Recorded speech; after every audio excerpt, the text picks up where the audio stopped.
हर हर महादेव। क्या आप जानते हैं राजा दशरथ के नाम राजा दशरथ क्यों पड़ा? और राजा दशरथ के पिताजी के क्या नाम था? अगर जानते हैं तो कमेंट हमें जरूर करें।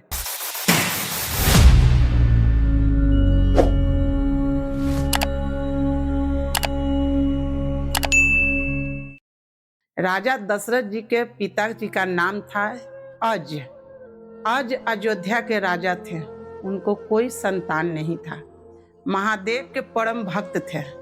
दिन रात उनको पूजा करते थे। परम योद्धा भी थे, लेकिन एक ना संतान होने के कारण वो बहुत चिंतित रहते थे। एक दिन रथ पर सवार होकर भ्रमण करने के लिए जंगल में गए। जंगल में चलते चलते चलते चलते बहुत दूर तक चले गए, घने जंगल में। वहां एक देखे सरोवर है, खूब सुंदर, और उसी में खूब सुंदर सुंदर कमल का फूल खिला हुआ है। राजा यज के बहुत मन हुआ कि वो फूल को हम लेते हैं। घोड़े से उतर के उस सरोवर में गए।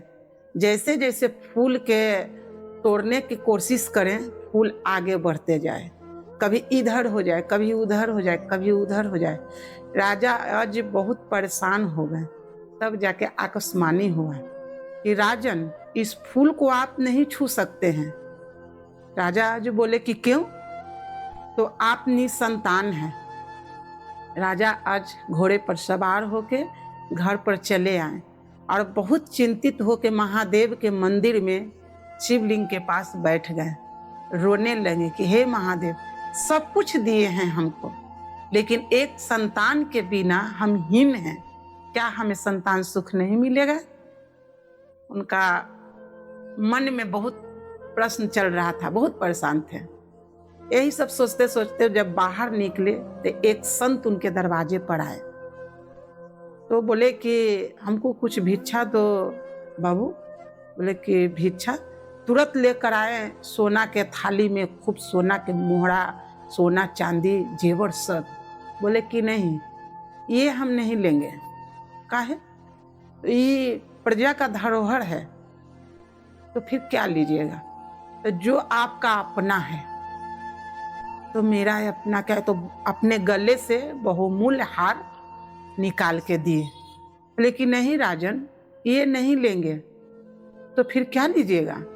आपका जो अपना है। तो मेरा तो कुछ अपना नहीं है। बोले कि महाराज, अभी तो हमारे पास कुछ ऐसा अपना नहीं है जो हम आपको दें। तो हमको एक आध 2 दिन के समय दीजिए, हम जरूर ही देंगे आपको। कि ठीक है। रात भर सोचें कि मेरा अपना क्या है। धन है, संपत्ति है, सब कुछ है, लेकिन सब कुछ अगर उनको देते हैं तो कह रहे हैं कि आपका अपना है जो चाहिए। मेरा अपना क्या है? वो भेष बदल के रात में निकले गांव में। गांव के बाहर एक लोहार का दुकान था।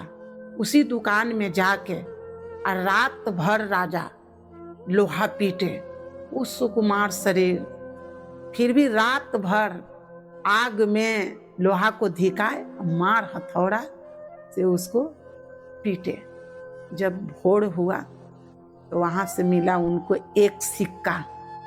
वो सिक्का लाकर संत के घर गए। तो उस समय संत नहीं थे, कहीं गए हुए थे।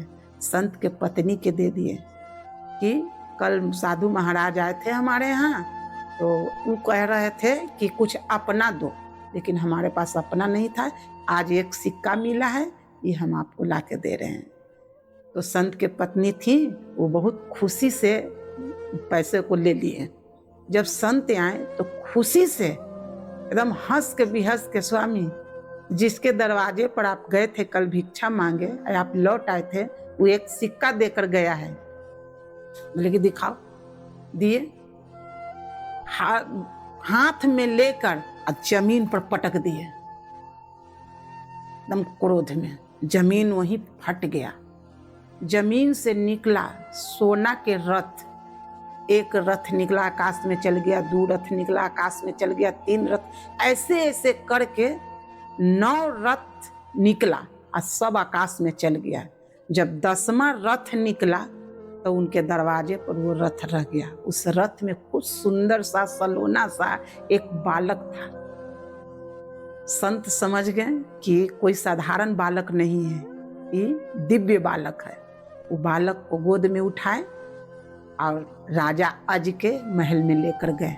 बोला, राजन, ये है तुम्हारा संतान। हंस के एकदम खुशी से उस बालक को ग्रहण किए प्रसाद के रूप में।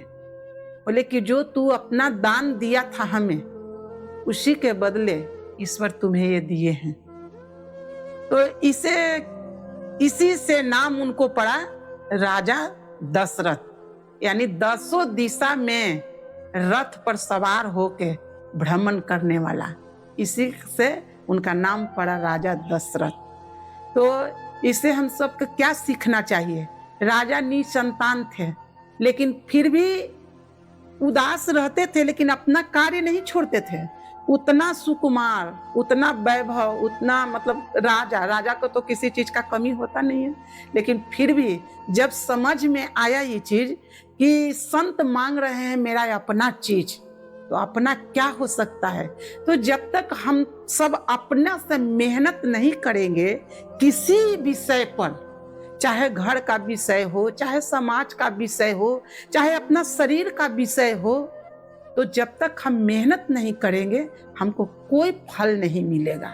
जैसे राजा यज मेहनत किए, गए लोहार के पास, तो वो रात भर आग में तप के तब जाके एक सिक्का कमाए, और इस सिक्का से क्या मिला? जो बरसों से तरस रहे थे एक संतान, वो चीज मिल गया।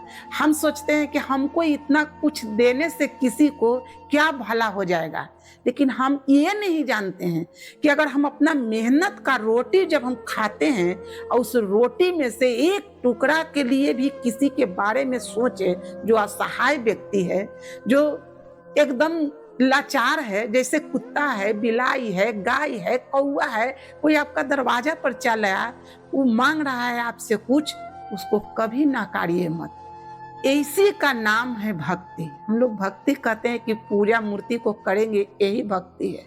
ऐसा कुछ नहीं है उस भक्ति में। भक्ति ठीक है, कीजिए, घर में मूर्ति है, सब भगवान के रखे हैं, तो पूजा क्यों नहीं करेंगे? वो मन का शांति देता है। लेकिन असल भक्ति ये है, ये भक्ति कीजिए। हमारा वीडियो आज का इतना ही तक था। अगर हमारा वीडियो अच्छा लगा हो, कमेंट में हर हर महादेव जरूर लिखे, सब्सक्राइब करें। हर हर महादेव।